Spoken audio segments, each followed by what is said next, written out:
Alors bonjour à tous. Aujourd'hui nous allons faire le récit de Saint Jules et Saint Julien, apôtres des îles du lac Majeur, au commencement du 5e siècle. Alors Jules et Julien étaient frères. Jules était prêtre et Julien diacre. L'empereur Théodose ferma définitivement les temples des idoles, permit de les abattre ou de les transformer en églises, et fit appel aux hommes de bonne volonté pour aller évangéliser les contrées reculées de son empire, qui était devenu le dernier asile du paganisme.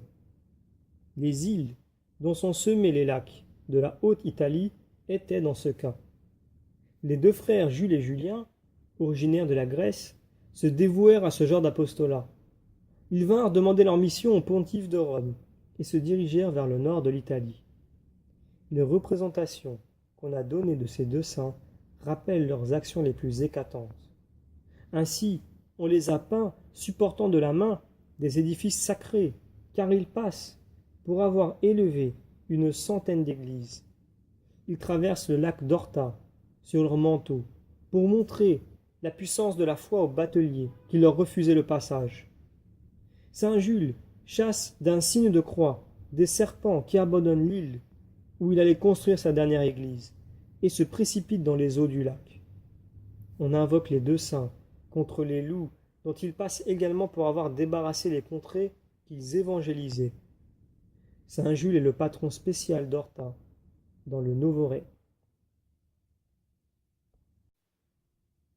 Alors aujourd'hui nous avons une histoire peu banale puisque nous avons deux saints qui sont frères, l'un étant prêtre et l'autre diacre.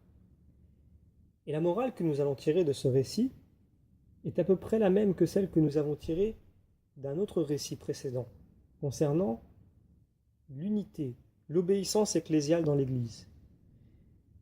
L'apostolat qui a été donné à Saint Jules et Saint Julien d'aller évangéliser les contrées où le paganisme était encore présent, leur est donné non pas de leur propre chef, non pas d'une sorte de colloque avec un petit groupe où ils ont décidé vers où et comment ils allaient agir, mais plutôt tout simplement de l'obéissance ecclésiale et de l'action au sein de l'Église. Cette mission est donnée par le pontife de Rome, donc le pape, et c'est donc en Église qu'ils ont agi. L'évangélisation, la prédication, comme toute autre action au sein de l'Église, se fait en Église. Elle se fait par obéissance, par le discernement et par l'envoi de nos prêtres, nos évêques, en mission.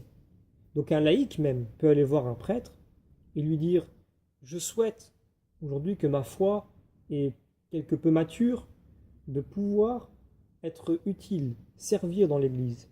J'ai quelques idées, j'ai quelques désirs, je les exprime, mais j'aimerais que vous discerniez en moi ce pourquoi je suis fait, et ce en quoi je serai utile à l'instant T. » C'est important de faire confiance et d'avoir l'humilité, de remettre entre les mains d'un accompagnateur spirituel, d'un père spirituel, donc généralement des prêtres, de pouvoir le remettre entre leurs mains, ce discernement, de savoir à quoi nous sommes faits, pourquoi, et à quoi nous serions utiles à l'instant T, puisque l'utilité de l'Église à un instant et à un lieu est différente de celle d'une même Église à un instant et à un autre lieu.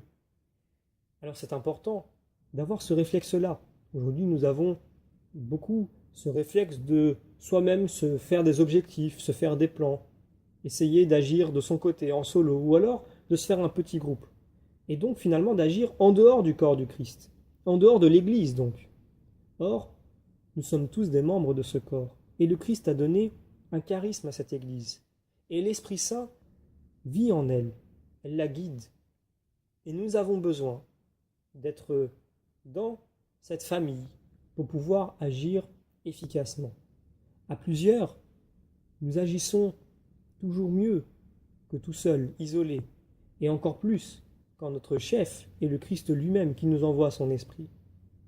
Alors, pour être utile dans notre mission évangélique, pour être utile dans notre action, ayons ce réflexe, cette humilité de demander à nos prêtres de discerner en nous ce à quoi nous sommes faits et ce à quoi nous pourrions être utiles. Et ainsi nous agisserions en Église. Et donc nous demandons à Saint Jules et à Saint Julien d'intercéder pour nous auprès de Dieu, afin qu'il nous donne cette grâce de pouvoir avoir cette vision spirituelle des choses et de ne pas se lancer comme dans certains récits chevaleresques, dans une sorte d'épopée solo aventurière tout seul, en pensant qu'ainsi on serait une sorte de héros ou de rebelle qui fait de son côté, qui écrit l'histoire tout seul de son côté et qui n'a pas besoin finalement de ses frères ni de Dieu lui-même. Alors, nous demandons à Saint Jules et Saint Julien de pouvoir intercéder pour nous auprès du Père à ce sujet. Saint Jules et Saint Julien, priez pour nous.